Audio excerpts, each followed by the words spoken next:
In a desolate wasteland, Rick gets launched several feet across the floor during a fight, and he is seriously worried that he may die. Just then, his mentors emerge from the smoke, and rather than administer some first aid, they praise him for improving so much over the past 2 years of training, so he should have no problem with the E-rank adventurer exams now.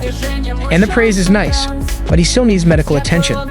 Normally, the adventurers in this world are all young people due to all the strain that it would put on a person's body, but there are still some adults who never give up on their dreams, and that's why Rick is still trying to take the entrance exam. He walks up to the reception desk and asks for his exam ticket to be issued. But while the receptionist is confirming his details, she happens to recognize Rick and excitedly reminds him that you used to know each other. Rick doesn't recognize her at first, but he soon recalls that he last saw her 2 years ago. They used to be co-workers, and she was really shocked when Rick resigned from his position out of nowhere, but even more so when she heard that he quit his job to become an adventurer. Rick is a little embarrassed since people in their 30s like him usually wouldn't apply to become adventurers. Normally, you'd start at G rank in your teens and work your way up to E within a year or two. The receptionist asks what Rick has been up to these past 2 years since she hadn't heard from him at all. So Rick explains that he was pretty much cooped up in the mountains the entire time so that he could train with his mentors. Just then, the guild's usual drunkard walks up to the front desk and starts trying to flirt with the receptionist. But when she tries to decline because she is still obviously working, the guy doesn't take no for an answer, so he starts getting a little rough with the receptionist. And that's when Rick decides to step in, so he pulls the guy aside and lightly tabs his stomach with enough force to knock him out instantly. The receptionist apologizes for the inconvenience the drunk guy caused him, but Rick says it's fine since he used to work as a receptionist as well, and he still doesn't understand why the guild thinks it is a good idea to serve alcohol in here. After Rick receives his exam number, he heads outside where a maid named Renette greets him. She asks if Rick is done with his registration, and Rick confirms as much, thanking her for waiting for him. And while he says this, he is intently staring at Renette's huge jiggly puffs. She calls him out on this, so Rick tries to change the subject and talk about how excited he is for the exam. Back inside, the other adventurers are in shock at the handprint that was left on the drunk guy's armor, and that armor was made of dense steel, so whoever did this must be seriously strong. Just then, 2 guys walk in and recognize the drunk guy from a mugshot they saw a while back. His name is Domold, and he is an A-rank adventurer who's wanted for 30 counts of assault. The receptionist knows that Rick is the one who did this, but if he was really able to take out an A-rank adventurer, then he may be overqualified. In the meantime, Rick is getting a physical exam done, and its height is measured to be about 5'8", but the physician are surprised Rick is taking this test when he's already 32 years old. After that, all the examinees are led to the next room where they are instructed to place their hands on the crystal ball to measure their mana. They will glow depending on the level of mana a person possesses, so the others touch it, they get varying results with the highest being a C, but when it's Rick's turn, the orb barely lights up at all, so the examiner gives Rick an F on his mana exam. The other candidates begin mocking Rick for having such a low mana score as he leaves, but once the examiner calls for the next candidate to step up, the orb spontaneously shatters.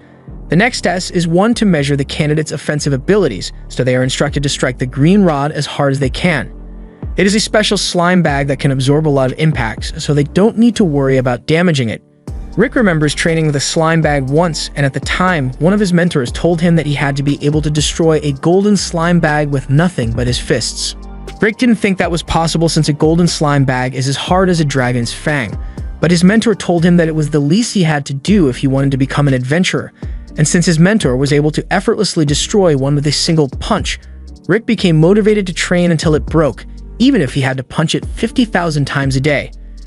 He hid in that training, but back to the present, the candidates begin lining up in to strike the bag with all their might, and after the first guy has kicked it, the next candidate called up is the second son of the Dermute family, and it is rumored that his magic is as strong as a C-rank adventurer's despite only being 11 years old. As the boy begins, he casts a Hellflame spell, and everyone is surprised, including Rick. Although he's surprised because the spell is so tiny, the fireball is launched and hits the target, and the judges are actually impressed by the kid's output, so Rick is even more shocked since the fireballs his magic teacher would throw at him were far more deadly than what that kid just used. Naturally, Rick assumes the kid's fireball must have been just as powerful as his teacher's fireball, but maybe the kid shrunk it down so that it wouldn't destroy the building. As the attack power exam goes on, it eventually gets to Rick's turn, but as he is walking up to the slime bag, the examiner calls his attention and asks if he is really over 30 years old. Rick answers yes, so the examiner tells him that he is too old to be doing stuff like this. Training usually doesn't yield much of a result unless it is started very early on in life, and with how bad his mana exam score was, he should just quit before he makes a fool of himself. Rick knows people are judging him for being too old, and he really feels like giving up, but he has worked too hard to get to this point, punching slime bags until his knuckles were red with blood, and he still kept punching. All that pain has to count for something, so even if he is at a disadvantage for being old, he's going to give this everything he's got. Rick winds up his punch, and as he makes contact with the bag, it splatters everywhere and goes flying through the wall, leaving everyone shocked, including Rick's, since he wasn't expecting the bag to be so weak. The kid can't believe what he just witnessed, and he is frustrated by Rick's success, since this was supposed to be his stage to shine on, but he can accept losing to Rick for now since his specialty is really defensive magic, so he will make sure to outperform Rick on the next test. However, by the time they start the next test, the kid is left speechless as Rick has just tanked a 4th nature spell with ease. The examiner compliments Rick on being skilled enough to block his attacks, and Rick appreciates it, since he is doing his best. The instructor doesn't think Rick is actually giving it his all since he has just been using a first nature spell to defend himself so far, so he advises Rick to use a higher tier of defensive magic from now on. However, Rick informs him that he doesn't actually know how to use any other spells aside from first order ones, so he really is doing the best he can. The examiner can't believe Rick is actually only capable of using first order spells since he has such precise control over his mana, but Rick assures him that there won't be any problems since, from what he has seen so far, his first order spells should be more than enough to handle anything the examiner can throw at him. The examiner takes that as a personal insult, so he prepares to use a 5th order spell to show Rick that he shouldn't take someone like him lightly. As he casts the spell and unleashes a shock cyclone, a massive shockwave echoes through the kingdom, so far that even a knight on the other side of town could hear it. A few minutes later, Sylvester arrives at the exam center to figure out what's going on over here. He is informed that an F-rank adventurer managed to completely destroy a slime bag with his bare hands and perfectly block a 5th nature spell while only using basic defense magic. Sylvester thinks she must be playing a prank on him or something, but she is dead serious about everything she just told him. Right now, Rick is busy taking the written part of this exam, and he looks like he's confident in his knowledge for this one. After the test is over, Rick takes a break with Reinette, and she asks him how the written test went. Rick confidently answers that he is sure he will get 100% on the written test. After all, he spent 14 years working as a receptionist for the guild, so there's no way he could fail. However, he's still not sure his overall scores will be good enough to pass the exam. Reinette asks if Rick is worried about his practical exam scores, but he thinks he did pretty well in all the categories. However, he still got an F on his mana exam, so he's not sure how that will affect his chances of passing. Reinette assures Rick that he should be fine after all the training he did to prepare for this exam, but moments later, the kid from earlier comes up to Rick and screams at him for doing too well on the tests. Rick doesn't know what this is about, so he assumes Freed must have gotten lost or something, so he offers to help him. Freed is upset because this was supposed to be the day he showed off his exceptional skills to all the peasants, but Rick went and outperformed him, so he's crying about it now. Rick tries to tell Freed that he didn't intend to steal his spotlight, but Freed's sister has already arrived, and after seeing her little brother crying, she immediately starts yelling at Rick. Rick asks if she is related to Freed by any chance, so she introduces herself as Angelica Diremute, and Freed wastes no time in telling her that this 40-year-old man ruined his day. Rick is offended and says he is only 30, but Angelica and Freed keep calling him a 40-year-old man. Eventually, Angelica throws her glove at Rick to challenge him to a duel, and Rick doesn't realize that it's a challenge, so he picks up the glove because he doesn't want it to get stained. Unfortunately, as per noble customs, picking up that glove is a declaration of intent to throw hands, so Angelica happily sets a venue for them to begin the fight. She says she is going to take great pleasure in punishing Rick for the crime of making her brother cry, but if they are going to do this, then they have to play by the rules. Duels in the Philheim Kingdom allows the winner to set a penalty for the loser if they win, so she sets a penalty stating that the loser will have to serve the winner for the rest of their life. Angelica is apparently a second-class royal knight, but Rick doesn't know how strong a second-class knight is supposed to be, so Reinette gives him some context and explains that a second-class knight would be around B rank. Rick starts freaking out because he knows B rank adventurers are able to take out huge monsters on their own, but Reinette doesn't think it's a big deal and asks Rick to hold back so he doesn't end up killing her. Rick can't imagine holding back against someone at B rank while he is still F rank, since he still has no context for how strong he truly is, so Reinette tells him to just have faith in all the training he has done for the last 2 years.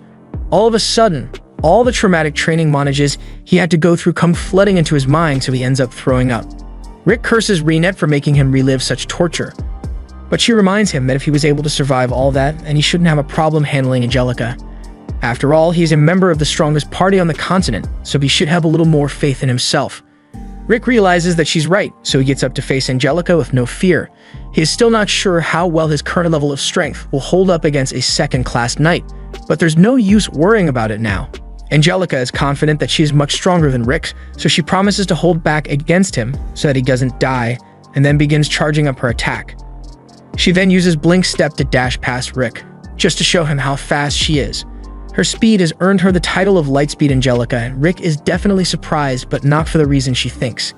Angelica says she will now finish him off with her next attack, so she uses Blink Step again. But as she's approaching Rick, he can't believe what he's seeing because Angelica is moving so slow. The power scales must have been high on copium if they thought she was worthy of the Lightspeed title, because she is moving slower than his normal running speed. Rick easily dodges her strike, and Angelica can't believe it since it should be impossible for an F-rank adventurer to keep up with her speed. In fact, only first-class knights have ever managed to react to her speed, so she rationalizes it by saying Rick just got lucky, but she won't let it happen again. She uses Blink Step once more, but in Rick's eyes, she is still moving really slow, so he wonders how she could have possibly made it to B rank like this. He is starting to realize that he may actually be pretty strong, but just as he is getting ready to dodge Angelica's attack, she trips on a rock and briefly unlocks the vertical B-blade attack. Rick can't predict any of the strikes, so he is having trouble dodging, and by the time Angelica finally stops herself, he no longer thinks he can call himself strong because he was completely unprepared for that attack. However, neither was Angelica because she didn't plan any of that. She tries to play it cool and tells Rick she's impressed that he managed to dodge her last attack because she totally meant to do that, but that just means she will have to go even faster to overwhelm him. She uses her special technique, which allows her to move 3 times faster than normal, but even though she is 3 times faster, she is still pretty slow to Rick. However, he chooses not to attack carelessly since he doesn't know what kind of tricks she might have up her sleeve, so he dodges instead, and Angelica is left flabbergasted that Rick can still keep up with her. She can only use that technique 2 more times before she runs out of energy, so she gives it everything she has and goes for one last desperate attack. However, she trips once more, so Rick tries to intercept her with a punch and ends up blowing a hole in the ground. Angelica realizes that she would have died from a punch like that if it had connected, so she is terrified of Rick and questions who he really is. Rick just says he is a former receptionist turned adventurer. He is eager to continue his fight with Angelica, so he climbs out of the hole to face her again, but Angelica immediately surrenders so she doesn't end up getting killed. Rick doesn't understand why she is giving up, but her surrendering makes him the winner, and as per the penalty Angelica set, she now has to serve him for the rest of her life. Angelica had forgotten all about that penalty, so she does the only thing she can think to do and runs away. Rick doesn't really care about the bet, so he doesn't chase after her, and the results of the exam will be coming out soon, so he needs to go back to check if he passed. This is when Renette tells Rick that the rest of his mentors will be coming to check on him, and Rick starts freaking out because their presence always spells trouble. Rick and Renette head back to the exam center for now, and they are told that the results will soon be announced through their exam tickets. If you pass, your ticket will glow blue and you will be allowed to move on to the second stage of the exams, but anything else would mean the candidate has failed. Rick is really worried that he might have failed the exam, so Renette tries to reassure him that he did well on the exam. Rick thinks Renette is nice for trying to make him feel better, and if he were 10 years younger, he would totally marry her. But she also has her scary side as she threatens to triple his training if he somehow managed to fail. Just then, Rick's card begins to glow, so he picks it up in anticipation, and he is elated to discover that he has successfully passed the first exam. He leaves the hall with Renette, but as he steps outside, a dreadful stench fills his nostrils. He looks over and sees this rich dude walking straight up to Renette, and he immediately introduces himself as the eldest son of the Diremute family, Raster Diremute. Rick has had to deal with 2 Diremute family members already, but this time Raster isn't here for Rick, he's here to shoot his shot with Renette. Rick tries to introduce himself to Raster, but Raster wants nothing to do with a muscular middle-aged man, so he goes back to talking to Renette and tells her that he is deeply in love with her jugs. Sorry, he meant to say personality, and wants Renette to come with him so that she can become his second wife. This is where Rick draws the line since he can't lose Renette to someone like Raster, so he steps in front of Renette and says she is his girlfriend, so Raster has no right to shoot his shot anymore. Raster looks down and notices that Rick is holding an exam card, which means he must still be F rank, and he finds it hilarious that someone as old as Rick is still at the lowest rank. Rick tries to defend himself by saying Raster is a little too old to be taking the exam as well since he looks like he's at least 25, but Raster just laughs and tells Rick that he isn't here as an examinee. He already passed this test back when he was 14, so he's actually an A-rank adventurer, and he is here as an instructor for the second part of the exam. Believing he has asserted dominance over Rick, Raster turns back to Reinette and asks her if she would like to join him for dinner, but Reinette shuts him down and says the only man she'll go with is Rick, especially with the ungodly amount of perfume Raster sprayed on himself. Raster is enraged and can't accept that he won't be getting Reinette to go with him, so he swears that if he ends up in charge of Rick's exam, that he will make sure Rick suffers as much as possible. And that definitely going to make Reinette love him instead totally. After Raster walks off, Rick prays that he doesn't have to deal with him during the exam, but then he notices that Reinette is still clinging on to him, so he jumps back in embarrassment. He apologizes to Reinette for calling her his girlfriend all of a sudden, but Reinette says he doesn't need to be sorry about it since he did it to get rid of Raster, and it made her really happy. Meanwhile, Raster's stewing in rage because he couldn't get Reinette to be his second wife, and he lost her to a middle-aged man at that. Just then, his two siblings come running up to him and Fried says an old man was messing with him during the exam, while Angelica complains that the same old man beat her in a duel and wanted to make her his servant, even though she is the one who made the bet to begin with.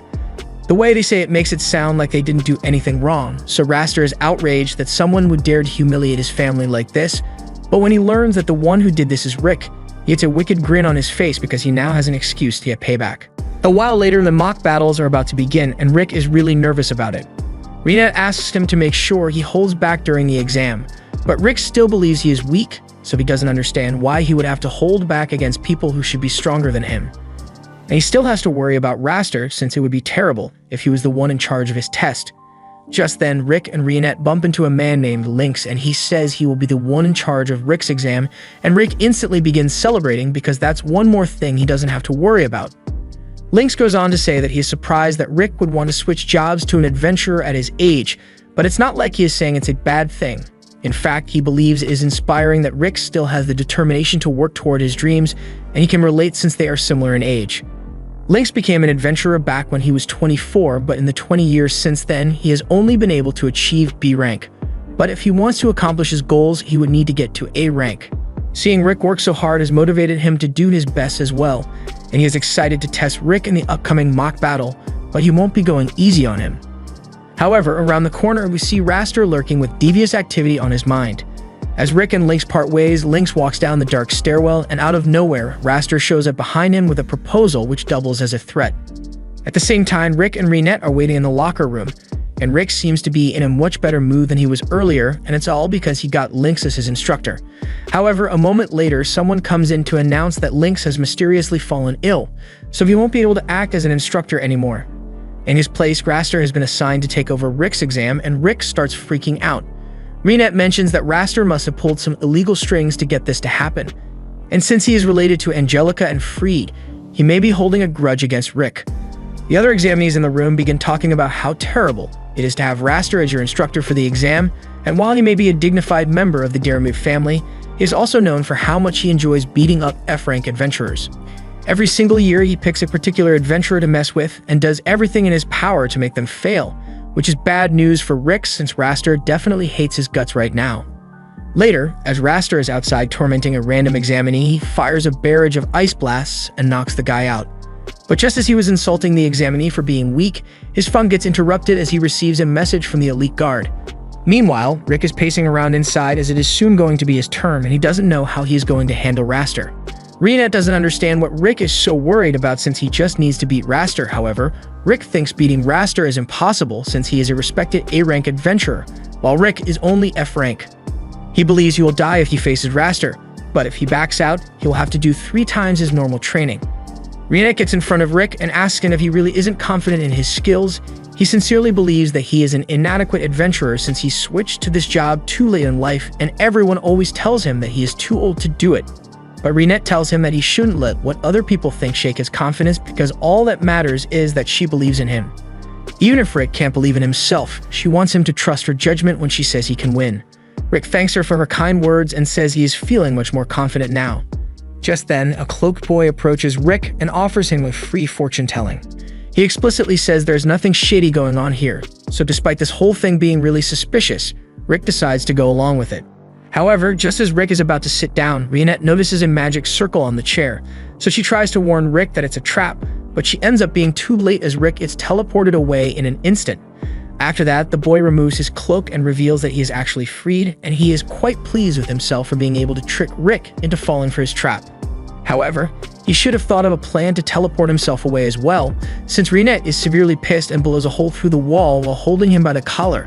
She asks Freed where Rick has been teleported to, and Freed refuses to tell her initially. But after a non-consensual eyelash trim and the threat of some eye poking, Freed tells her that his teleportation magic can only send someone 100 meters away at most, so Rick is still nearby. Meanwhile, Rick has just appeared on the river behind the training center, and he is really confused about how he got here in the first place. Just then, the elite guard shows up and Rick is told that unfortunately, they have orders to beat him up. They are the elite guard of the Diremiot family, so Rick realizes that Raster and the others must be behind this. They don't want Raster to get his hands dirty, so they'll make it so that Rick won't be able to participate in the exam. Rick calls them shameless for trying to stall him so he misses his exam, but the leader corrects him and says this is a coordinated jumping. Among the elite guard, they have B and A rank adventurers, so Rick feels like he is utterly outmatched. As he is contemplating what to do, he notices some people standing on the ledge nearby, and upon taking a closer look, he realizes that they are the senior members of his party, and they scare him more than the elite guard. His party members jump down to ask Rick why he is here when he has an exam to get to, so fearing for the lives of the elite guard, he makes up a lie that they were just trying to help him get ready. Rostin offers to join them if they are doing training, but Rick knows how hellish training with Broston is, so he tries to warn the leader of the elite guard to get everyone to leave before they get themselves killed. The leader doesn't take him seriously and tells his team to kill Broston, but as one of them tries to slash Broston on the head, the sword shatters to pieces, and Broston is just standing there stone-faced. He commends the guy for strengthening his body well, but he is disappointed that he failed to strengthen his weapon enough so that it wouldn't break. The guy gets angry and decides to use his fists instead, but that goes about as well as you would expect since Broston just grabs his hand and squishes it until it turns purple. However, Broston tells him that he doesn't need to worry since he has healing magic to restore his mangled hand to normal. The leader of the elite guard is starting to realize that he might have screwed up by attacking these guys and finally seems to be grasping how powerful they truly are. While all this is going on, Nezet asks Rick if the elite guard are really here to pick a fight with him. Rick confirms it, so Nezet says he will handle it for him in a peaceful manner. He then proceeds to pull out his Super Fire Barrel MK3 rifle and fires at all the people within range, leaving them limp on the ground. Rick yells at him for killing everyone when he said he would resolve this peacefully, but Nezet asserts that none of them are dead yet, probably. One guy tries to take Alice as a hostage to gain the upper hand, but he has no idea just how badly he just messed up. Even Broston tells him that he had better back away from her slowly if he doesn't want to die, but the guy doesn't listen and hits Alice to get her to shut up, and his fate was sealed once he did that because Alice proceeds to vaporize him. The other members of the elite guard can't believe what just happened, but the leader has figured out exactly what's going on, so he tells them that the vampire girl is a prodigy who is the world's strongest mage despite only being 10 years old. Aliseret Drakel. Mizet is a dwarf who is so skilled that he can make technology no one has ever seen before, and Broston is an orc with incredible strength and wisdom. They are all S-rank adventurers, meaning they possess strength beyond common sense, and on top of that, they are part of a party which consists entirely of S-rank adventurers or Chalcom Fist. The leader never thought he would get to see such powerful people in person. So now that he decides to do the smart thing and retire from the elite guard effective immediately. However, the rest of the guys who didn't quit ended up having to deal with Alice, so Rick just tries to ignore all the screams of pain and focus on his exam. Rick makes it back to Rionette after she has dealt with Freed, and they soon find Lynx, who has been badly beaten. Earlier, Raster cornered Lynx and asked him what his dream was, and when Lynx answered that he wanted to build a school for the kids back in his village, Raster said screw those kids and beat Lynx up for daring to have a dream. Raster did this so that he could get to Rick, and Rick is insanely pissed about it. So while he was scared before, he now has nothing but determination to beat Raster's ass. But before that, this is Adolf, and he's going to tell us about the 4 cores of power in this world. They are strength, dexterity, magic capacity, and magic control. And it just so happens that Adolf was born with the special ability to tell exactly how much power a person possesses by looking at them. To demonstrate, he looks at a random examinee and sees that the guy is a total weakling, so expectedly he gets taken out by Raster immediately.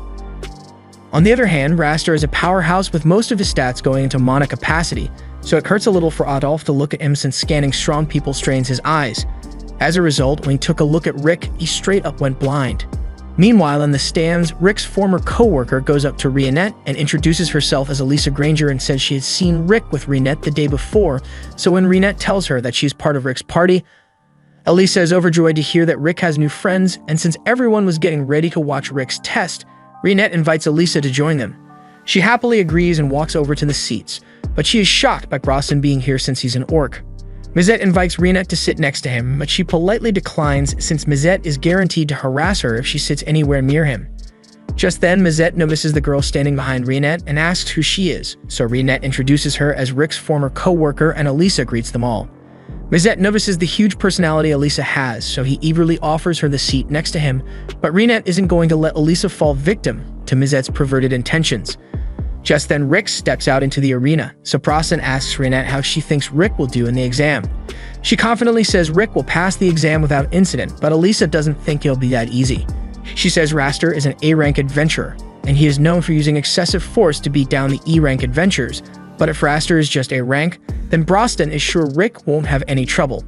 As the fight is about to begin, Angelica and a badly injured Free cheer for Raster to teach Rick a lesson, and Raster intends to. He doesn't know how Rick managed to escape the guys who were meant to beat him up, but they are nowhere near as strong as him. Rick asks Raster why he became an adventurer, and Raster answers that he just did it for the status since so long as he has a high rank, he gets to beat up rookies for fun. He doesn't actually have to put himself in any danger, and he can show his adventurer card anytime someone questions his authority.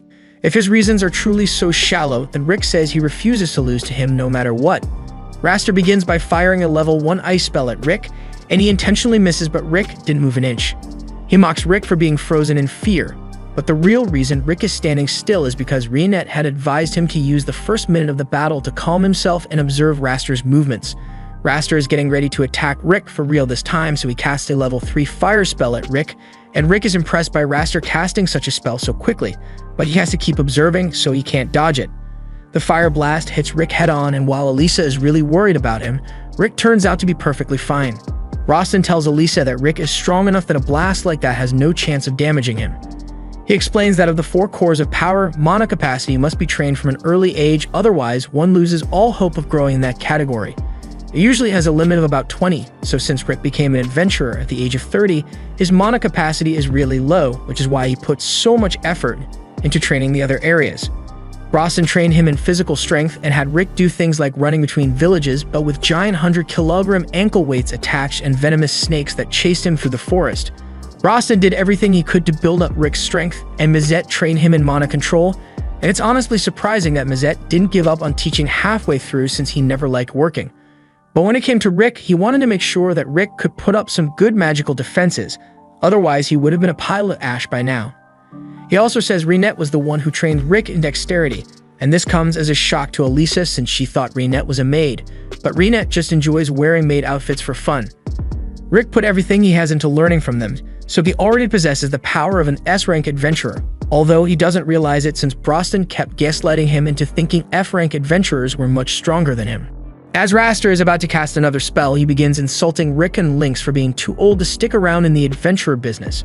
And as he says this, he throws every elemental attack in his skill tree at Rick.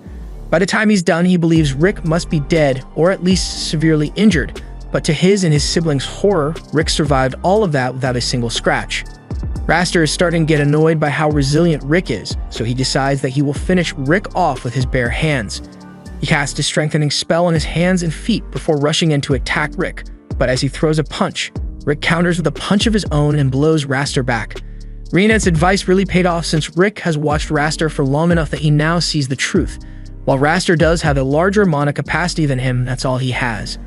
He never took the time or effort to truly refine his powers, so he has the potential to be stronger than Rick.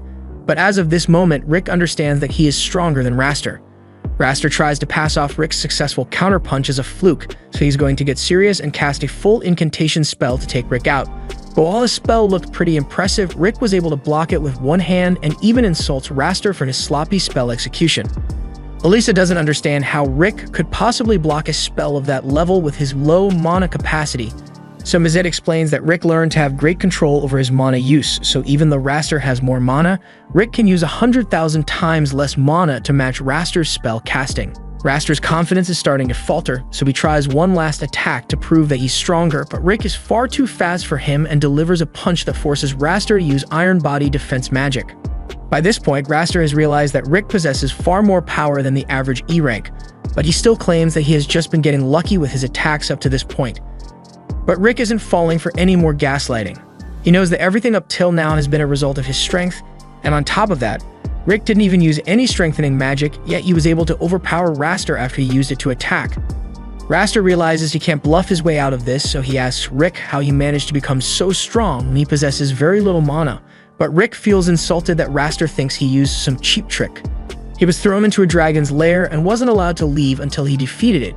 He got blasted over and over with extremely powerful explosions, and then he was forced to swim through a swamp of monster goo until he choked on it.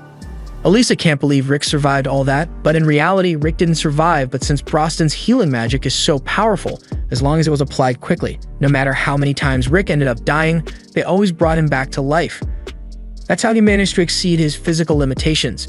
And it is honestly surprising how well Rick handled it, since none of them had any regard for his safety, so if Mazette lushed him off a cliff for training and he died, they just called Broston to heal him. The same thing happened with Alice's training and Rionette's training, leading to several life-ending injuries. Raster doesn't believe any of it, though, since even if there was a way for Rick to train like that, what reason would he have to willingly put himself through hell like that? Rick says he has a dream of eventually killing the world's strongest monster, Kaiser Alcippide. Raster begins laughing at Rick because he thinks the monster is nothing more than an old story, but in truth, the monster is very real, and the main goal of the Orichalcum party is to one day eliminate it. Raster doesn't believe the monster exists and calls Rick dumb for believing in a children's story, but Rick doesn't care if Raster doesn't believe him, since his mission has nothing to do with him. Raster is tired of listening to Rick's stories, so he says he will now end this fight once and for all and uses a level 7 binding spell to hold Rick in place. He then begins the chant for the strongest spell he has available, the level 8 Yggdrasil Vine Mech. With this, Raster believes the fight has been won, since there's no way Rick would be able to overpower a spell this powerful. However, Rick begins charging up a level 1 air shot to fight back. Raster laughs at him and says a mere level 1 spell could never beat his level 8 spell.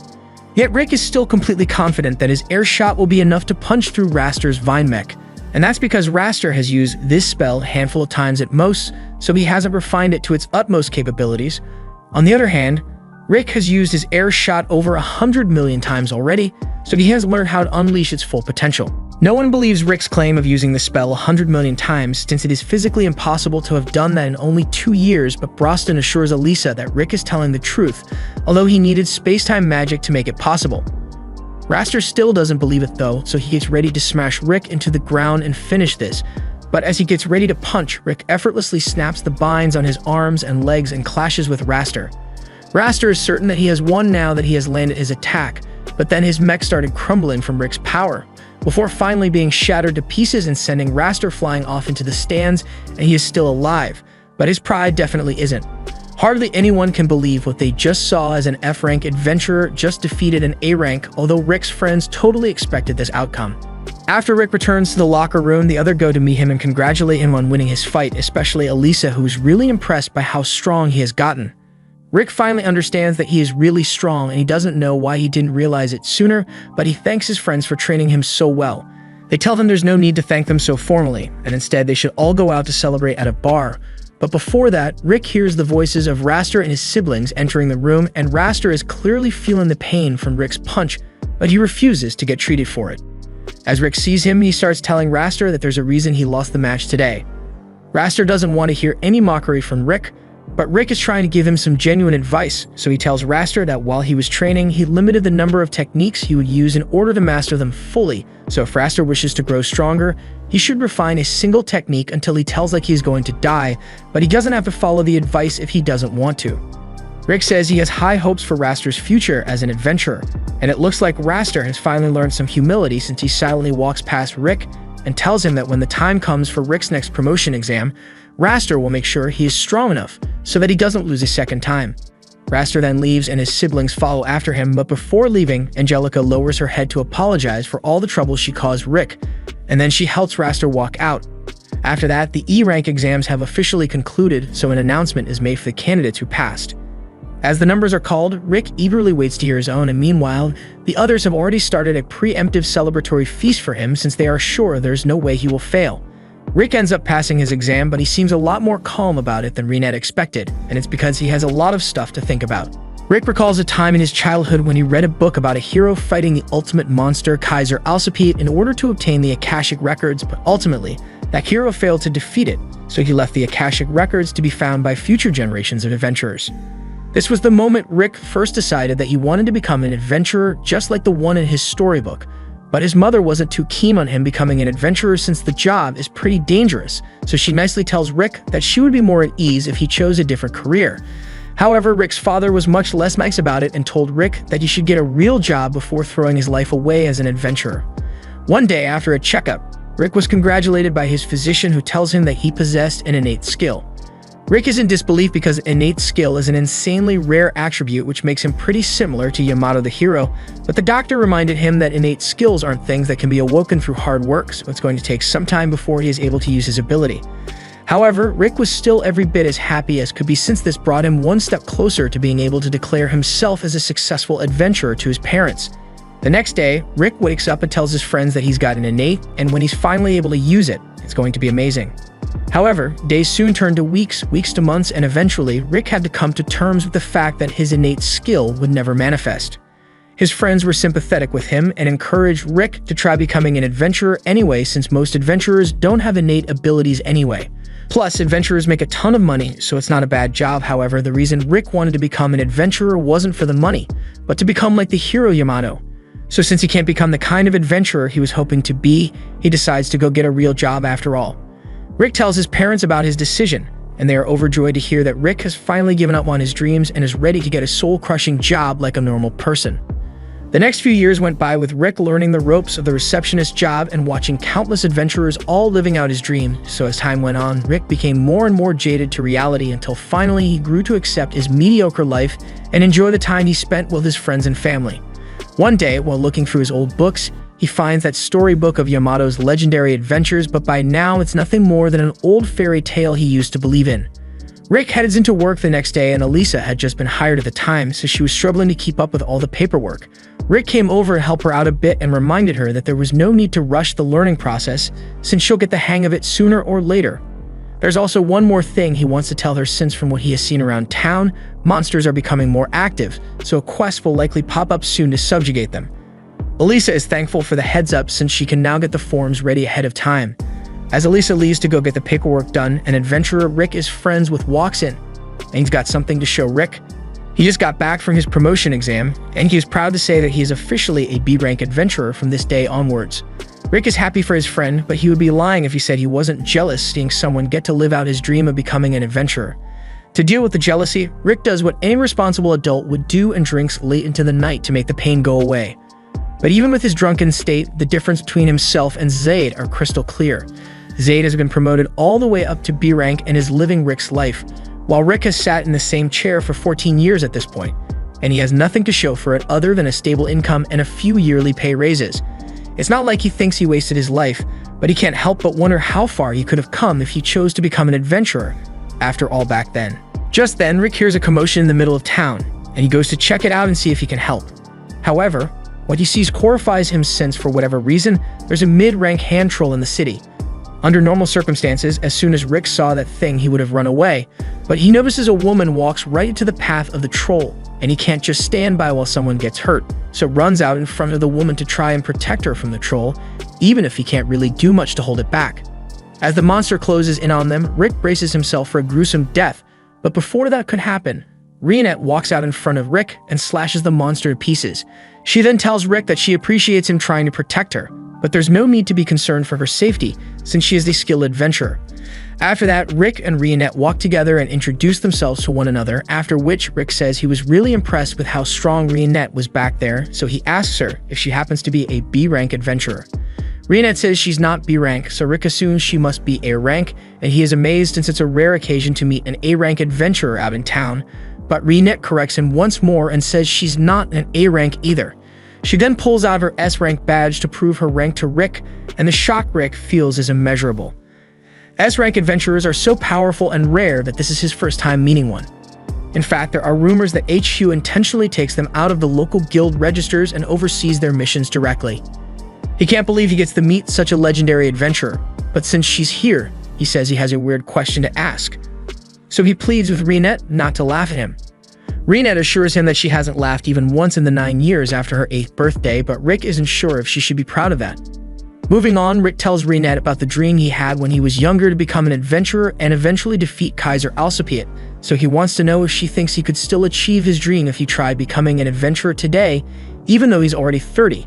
After seeing how Rick acted when he thought she was in danger, she is sure that he possesses the courage necessary to become an adventurer. But Rick must be aware of the importance of mana reserves to adventurers. Rick says he is aware that mana reserves are hard to develop unless it is done during your youth, but difficult is an understatement as Renette believes it is practically impossible to build your mana reserves once you grow older. Considering the importance of mana reserves to adventuring, Renette has to be honest with him and says she doesn't think Rick could make it as an adventurer if he started as he is now. Rick was already expecting an answer like that, but it still hurts to hear. At the very least, he finds closure in the fact that it was an S-rank adventurer who broke the news to him, so there's nothing left to do but give up on his dreams and settle into his ordinary life. Renette apologizes if she made Rick feel bad, but he says it's fine since he appreciates her honesty. Plus, it's not every day he gets to meet a lady as pretty as her, so he even invites her to grab a meal with him sometime. Although he was only joking, Renette immediately agrees to his dinner invitation and offers to meet him tomorrow for their date. The next day, Rick is in a really good mood, so he wants to work even harder than usual today. Even when Zeta comes in and brags about his new B-rank status, Rick doesn't show even a hint of jealousy and wishes him luck on his next quest. By the end of the day, Rick is happily skipping down the road to meet up with Renette, and he is slightly hoping that they could start dating if things end up going well on their date. But then he hears people screaming that monsters are attacking, so unfortunately, his date plans are ruined. Since Renette was supposed to meet him nearby, Rick assumes she must already be fighting the monsters, so he rushes to check on her. Although she seems to be doing alright on her own. There are a lot of monsters approaching, so Renette asks Rick to stand back while she handles this and he lets her do her things. Moments later, the battlefield is covered with hundreds of monster chunks and Renette looks like she's barely even warmed up, but all of a sudden, she senses something that gives her flashbacks to the death of everyone she loved, and the trauma makes her fall to her knees. A monster happens to show up right as Renette is having a panic attack and Rick isn't equipped to defend her. But luckily, Zaid steps in at the last second and saves them both. Rick is thankful, but he also doesn't know why Zaid is here in the first place. Just then, 2 other adventurers show up to help as well, and Zaid tells Rick that the guild put out an emergency quest to subjugate these monsters, so they all rushed over to help. And since they are here now, Rick should hurry up and get his date to safety while they handle the rest of the monsters.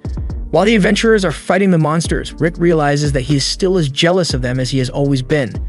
After Renette regains some of her composure, she warns Rick that it's dangerous for him to be here.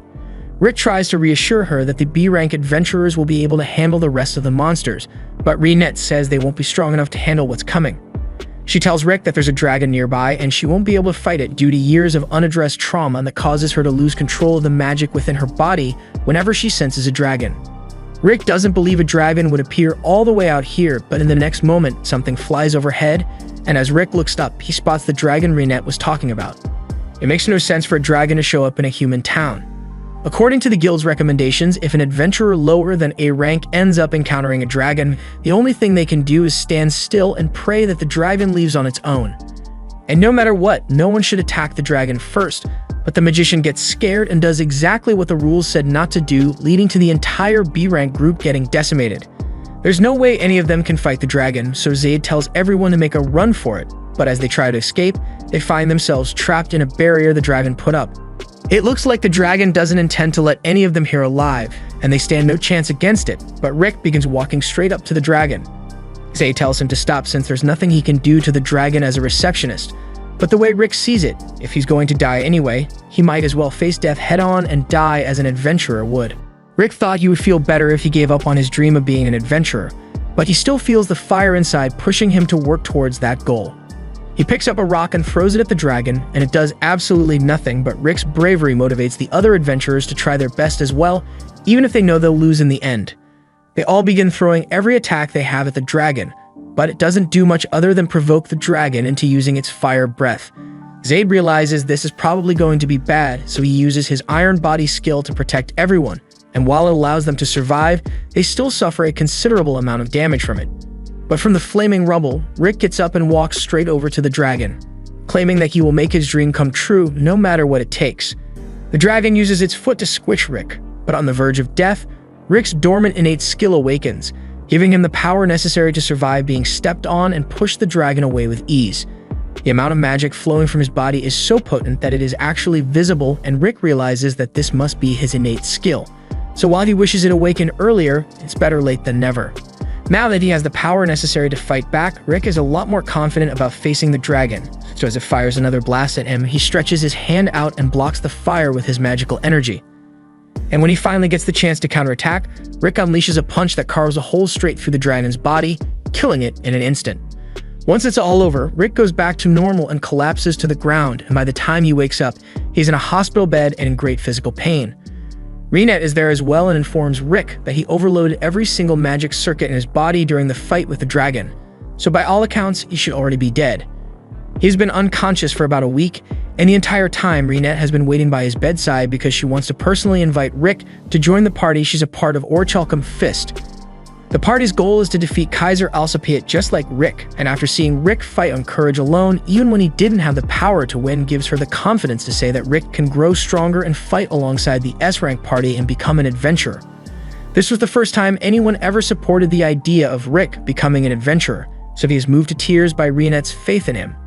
That leads us back to the present where Rick has just officially passed his E-rank exam, so for the first time in his life he can say that he is an adventurer. After Rick's exam results were announced, he was to pay a visit to Lynx, who is currently recovering in the hospital. He congratulates Rick on passing the exam and asks if he is still willing to go get those drinks they had talked about earlier. Rick is happy to hang out with Lynx, but as soon as Lynx mentions wanting to come to visit Rick at home, Rick's face contorts like never before. He tries to convince Lynx, but since Lynx was so insistent, Rick gave him some directions and told him to wear his strongest set of armor if he wanted to survive. At first, Lynx didn't understand why Rick was making such a fuss about someone coming over, but as he arrives at the address he was given, he realizes that Rick literally lives in a demon lord's castle. As he gets to the front door, he rings the bell and Rick comes out to meet him. The inside of the castle is a lot nicer than Lynx expected, and as they enter, Rick apologizes for Lynx having to come all the way out here.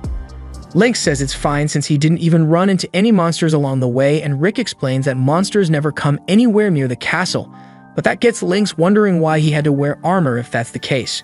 Rick says it's for Lynx's protection, but not necessarily from monsters. They enter the mansion and Reenet is there to greet Lynx, and Lynx returns the greeting while thanking her for her help earlier. Just then, Alice comes walking down the stairs and she's so excited to see Rick that she fires a massive lightning spell straight at Lynx. Now, Lynx would be guaranteed to die if that lightning bolt actually hit him, but luckily Rick was there to swat him away, so the only damage done is a hole in the wall. Rick then scolds Alice for using magic in the castle, after he specifically told her not to, but Alice complains that Rick hasn't played with her for a while now, so she was getting bored. Since Alice doesn't seem to feel sorry for her actions at all, Reenet steps in and says that as punishment for her reckless use of magic, the repair costs for that wall are going to be taken out of Alice's food budget. This finally gets Alice to apologize for what she did, and she promises to never use magic inside again, but Rick knows Alice is definitely going to do it again as soon as she gets bored, so he tells Lynx to go ahead while he plays with her. Lynx is told to make himself at home, but this place is so big that he doesn't have any idea where to even start with it. He looks out the window and notices Mazette casually working on his military-grade weapons, so he goes over to say hi. Rick had informed Mazette about Lynx coming over, so Mazette welcomes him. Lynx asks what he's working on, so Mazette explains that building things like these is an old hobby of his, and he named this bad boy Patricia.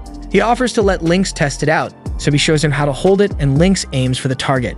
But as he pulls the trigger, he is shocked by the level of power Mazette managed to pack into this thing, and Mazette is just doing it for fun. After that, Lynx continues to explore the castle until he comes across Broston's room, and he is quite shocked to see an orc in there, so he leans in to get a better look. However, Broston spots him and invites Lynx to come in if he wants to, so Lynx accepts the invitation and enters Broston's room. He is amazed to see the number of books Broston has in his collection, so Broston explains that he enjoys being surrounded by books and collects them often. Although recently, he has been more focused on training Rick, so he hasn't been able to read all the new books in his collection. Hearing this, Lynx asks if Broston was the one who oversaw the majority of Rick's training, and after Broston confirms it, he asks if Lynx is interested in training as well. Lynx excitedly answers that he would love to receive a lesson from Broston, and since he has a motivated look in his eyes, Broston agrees to teach him. After Rick is done playing with Alice, he goes looking for Lynx so they can grab some drinks together. However, to his horror, he is informed by Mazette that he saw Lynx heading into the forest with Broston, and Rick knows exactly what training with Broston is like, so he's insanely worried about Lynx's safety. Meanwhile, Lynx is currently falling off the edge of a cliff with huge weights tied to his ankles, and as he goes over the edge, he is convinced that this is the day he dies, so he begins saying goodbye and apologizing to his daughters for not being able to make it home. But as he was plummeting to the ground, he thankfully lands on top of the belly of the boar Reinette was going to use to make dinner for everyone. After Lynx gets down, he sincerely thanks Reinette for saving his life, and from the weights he was wearing, Reinette can already tell that Broston was the one behind all this. Lynx confirms this and tells her that Broston told him to run down the cliff with weights attached to his feet, and before Lynx even had a chance to process the absurdity of his order, Broston had already pushed Rick off the edge of the cliff. Lynx really believed he was going to die for a second there, and Reinette says he's right to be worried about dying since Broston was the #1 cause of Rick's deaths during his training, and unfortunately, there's no escaping Broston once training has begun. So Lynx gets dragged off into the forest to continue his deadly training. By the end of the day, Lynx is still alive, but he's totally drained. Rick asks why Lynx would agree to train with Broston even after knowing what he put Rick through to train him, but Lynx didn't think it would be that bad since Broston said he would give Lynx some light training. But that's where Lynx went wrong because Rick already learned the hard way that you can never trust what the others say. Never trust Broston to go easy on you, never trust Alice to behave herself, and never trust Mazette to take his job seriously. The others don't think it's that big of a deal since they've always been this way, and Broston can always just bring Lynx back to life even if he dies, so he doesn't see a problem here. If anything, they say Rick is to blame for any trauma Lynx goes through since he is the one who invited him here in the first place. A little while later, once Lynx has recovered from his training, he and Rick sit down together and Reinette pours them a cup of tea while they wait for dinner. As she leaves, Lynx comments on how nice Reinette is, and on that note, he asks Rick how far his relationship with Reinette has gone. Rick tells him he doesn't have a romantic relationship with her. He's a boring man in his 30s and Reinette is 16, so he doesn't think it would work out between them. But from the way he sees Rick look at her, he can tell that Rick really likes Reinette, and age is just a number anyway, so there should be nothing stopping Rick from asking her out. In fact, Lynx is 20 years older than his wife, but the age gap never posed a problem in his marriage. Rick just needs to wait for the right moment to make his feelings known, and everything should work out for him and Reinette eventually. Later that night, Reinette is done making dinner for everyone, so they all gather in the dining room to eat. Lynx compliments Reinette on her stellar cooking skills, and everyone else seems to be enjoying the food as well, so they all ask Reinette to get them refills. Reinette is happy to oblige, so she gets up to go and get all the things everyone requested, and as she is leaving, Lynx leans over and tells Rick that this is the perfect chance to get some alone time with Reinette and further his relationship with her, so Rick decides to get up to help her. Once Rick is gone, Lynx wants to make some conversation with the others, so he asks them about Rick's inborn skill. Broston tells Lynx that Rick's skill is one that is activated by fulfilling certain conditions, so he isn't able to activate it at will.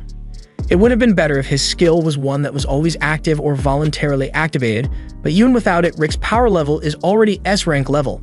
But if his skill, Reckless Soul, were to activate, he would be able to surpass all of them easily. After Rick and Reinette return, Broston says he has something he wishes to ask Lynx. Since he works at Central, he wants to know if Lynx has heard anything about the magic stones known as the 6 Jewels. Lynx recognizes those as the ones from the Legends of Yamato, and they are necessary for the party to accomplish their goal of defeating Kaiser Alcipiade. Those jewels are used to open the door to the Source Spiral where Kaiser sleeps, and they only activate once every 200 years, but luckily, this is around the time when they should be giving off a lot of magical energy, so they want to know if Lynx has seen or heard anything about it. Lynx had thought the Legends of Yamato were just an urban legend, but if Rick and the others are talking about it so seriously, then the story must be true. He can't think of any information that would match the description of the jewels, but he can check the confidential information at the Central Agency to see if he finds anything. Broston says he is grateful for Lynx's help, and after that, Rick asks Lynx if he has any more relationship advice to give, since Rick's plan to help Reinette out didn't go so well since she's just too good at everything. On another day at the Adventurers Guild, we see a girl moping the floors, but she's dissatisfied with her current task since she's an adventurer now, so she should be allowed to go slay monsters or something. Just then, she hears some adventurers at the front desk asking for a quest, so she goes to check it out. Rick and the others are asking to take on a quest with a threat level of 82, but unfortunately, The guild master tells them that they can't take the quest. He is well aware that they are strong enough to handle the quest easily, but the rules say they need a party of 4 with at least 2 adventurers, A rank or above. That's easy enough to fix, so they ask the guild master to find some random person to join them so they can meet the quota for the quest. And the girl just so happens to be the closest random person here. So the guild master goes over to Ray, and since she has been saying she wanted to go on some real adventures lately, he offers to let her fill the spot on Orichalcum Fist's scene for the day. Ray doesn't really understand what the big deal is, but since the team consists of an old man and a little girl, she thinks it's normal enough, so she'll just ignore the fact that Broston is a talking orc and act like this is a normal group of adventurers. She introduces herself and says she is willing to join their team. They head out on the quest, and along the way, Alice says she senses something up ahead, so Ray asks if they are looking for something. Rick explains that they got a tip from a friend that a special magic stone that they've been searching is somewhere around here, so that's what they came for. As soon as Ray hears Rick mention a magic stone, she starts wondering how much they could sell it for. And while it is probably incredibly valuable, they don't intend to sell it since it can be really dangerous in the wrong hands and can even attract monsters. Ray says she's not worried since she is strong enough to defeat any monsters that attack. She says is only F rank right now, but in no time she'll be all the way up to A rank. She asks Rick what his rank is, so Rick tells her that he just got promoted to E rank recently. And while Ray doesn't say anything out loud, she internally calls Rick an old loser for still being E rank at his age.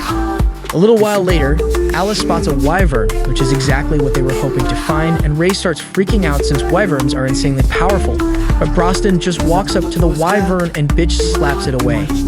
He intentionally chose not to kill it so it would call for backup, but that makes Ray freak out even more since a swarm of wyverns is basically a death sentence to an adventurer.